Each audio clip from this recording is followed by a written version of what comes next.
Hi guys, our first lecture we discuss section 5 of the Hindu Marriage Act 1955 condition for Hindu marriage কিভাবে একটা Hindu marriage হবে সেটাই section 5 এ বলা হয়েছে।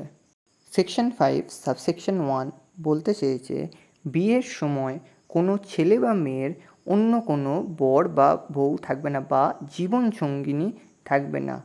Section 5 subsection 2 বলতে চেয়েছে বিয়ের সময় যেন কোনো ব্যক্তির যাতে এই চরিত্রগুলো বা লক্ষণগুলো না থাকে, যেমন unsound mind person, mental disorder person and incapable person, মানে যে পাগল বা যার মাথার ঠিক নেই এরম পারসন যাতে বিয়ের সময় এরম চরিত্রগুলো যাতে না থাকে।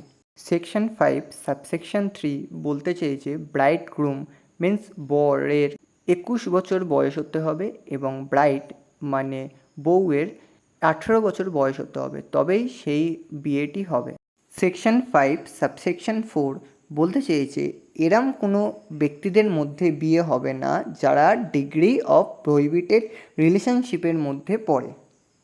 সেকশন 5 সাবসেকশন 5 বলতে চেয়েছে এরকম কোনো ব্যক্তি যারা দুজনে সাপিন্ডা রিলেশনশিপের মধ্যে পড়ে তাদের মধ্যে বিয়ে হবে না।